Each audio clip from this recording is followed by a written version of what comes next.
Leo, welcome and thank you for checking out your 2015 forecast. We begin the year January 1st. There is a thumbprint or a surge of energy that comes in that's going to give you a theme for the year.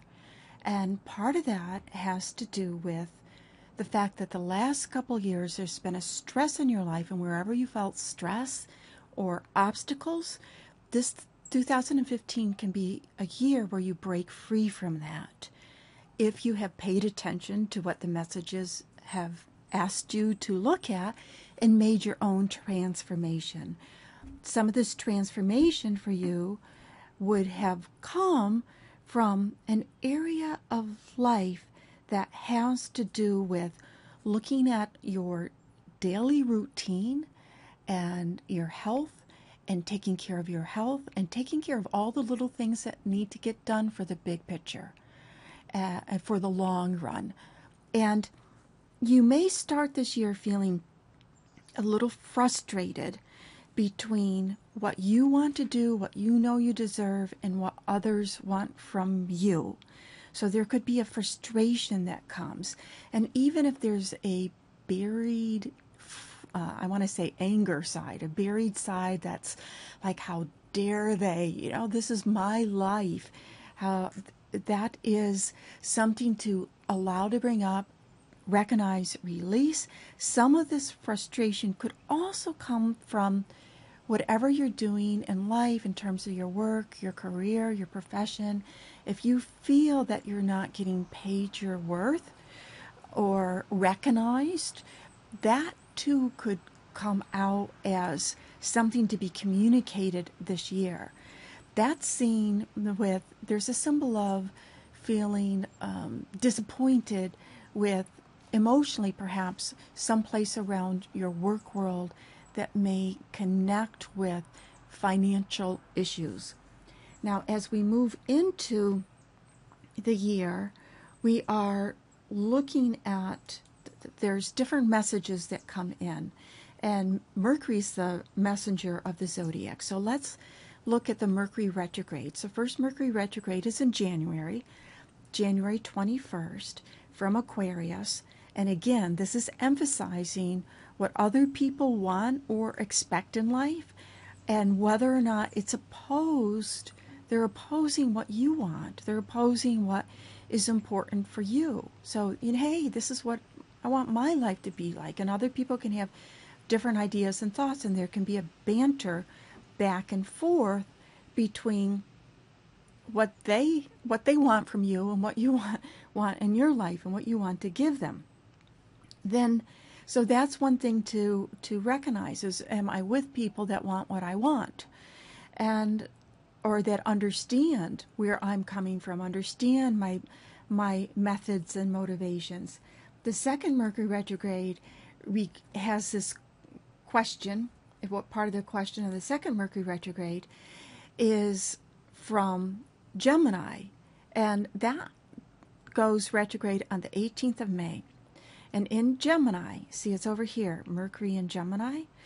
It's in a part of an angle to your chart that represents communicating with friends.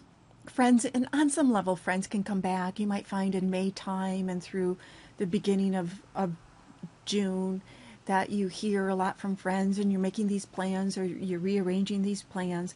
But this is also about rethinking whether or not the rewards that you're getting from your work are what you want.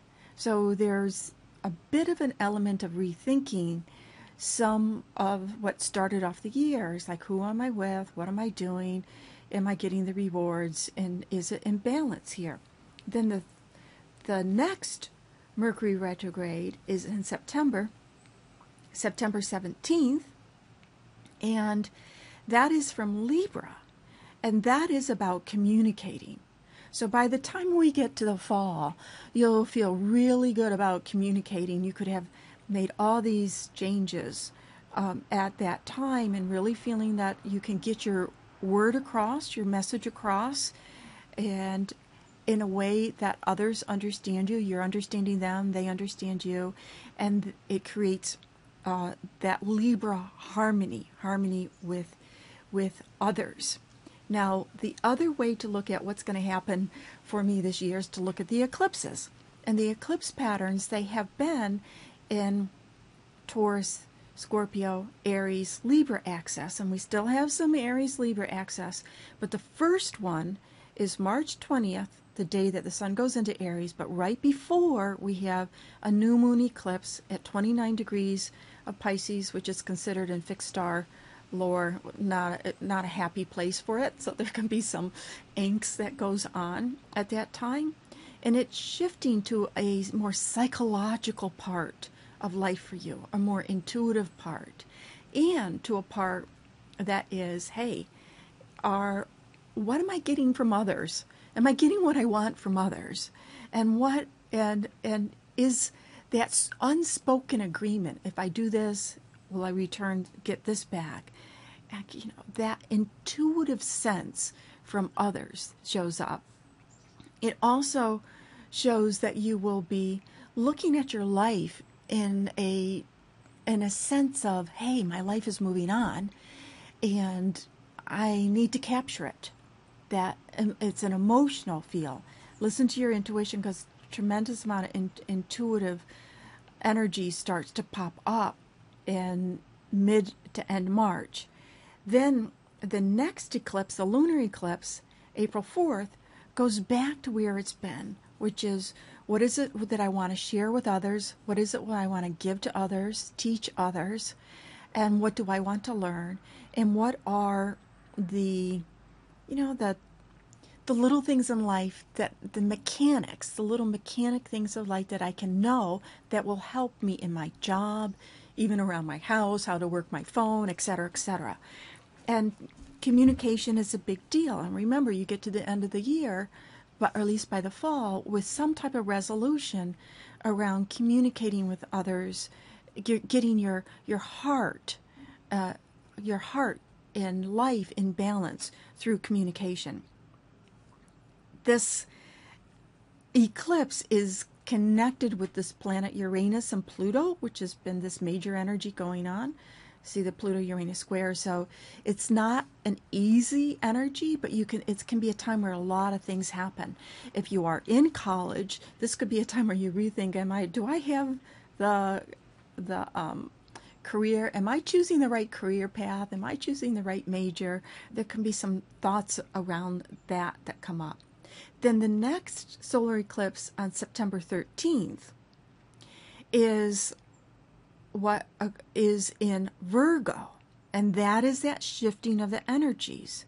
And going into Virgo, the sign ahead of you, is quite important, because by the fall time, all this communication, the start of the year, resolution from what's going on the last couple of years where you might have felt blocked in certain areas.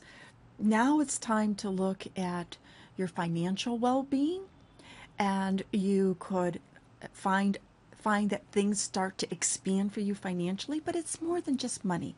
It's the abundance principle. It is the principle of developing your own innate talents and having the resources needed to be able to develop them. So if you are let's say you're a natural artist, well, what are the resources? If you want to be a painter, your easel and all that stuff, right? So that's where some of the financial stuff comes in. Although it is suggesting that other people can help you. So not to disregard that totally.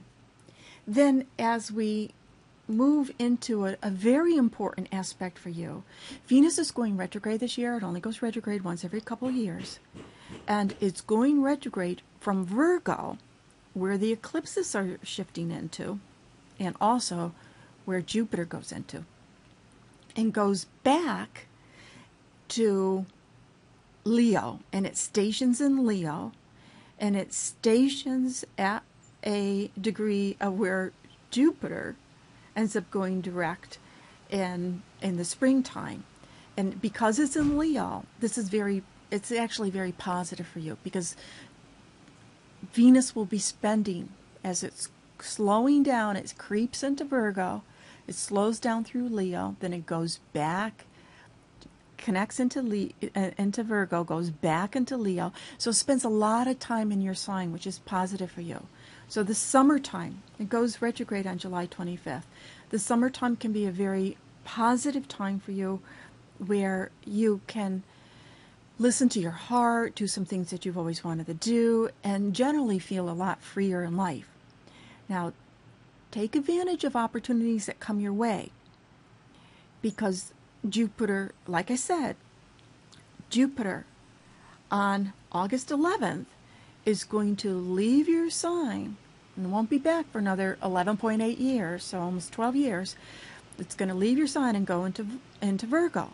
But going into Virgo is not a bad thing, because that's going to help where the eclipses are, and it's going to help develop your own inner talent and resources and help you to create more abundance in your life. Now, the global energy, some of the global energy that's happening is Jupiter is going to be opposite Neptune on September 17th. And September 17th is also a time where that Jupiter-Neptune is expanding your dreams. Neptune brings out the artists, and Jupiter says the sky's the limit. Why not? It's very, very dreamlike. But what happens is that if you're not grounded in reality, if you haven't done the necessary routines of life, getting that in order, transforming your routines, then when Saturn squares Neptune, you could feel disappointed or even depressed, because it's like, oh, my dreams didn't come true. But it's put reality to them. And speaking of Saturn, as you remember, Saturn in the beginning of the year is in Sagittarius. So Saturn in Sagittarius is a fire sign, and that's very, very positive. So the beginning of the year, when Saturn is in Sagittarius, that is it's going to be there for 2.5 years. You have plenty of time.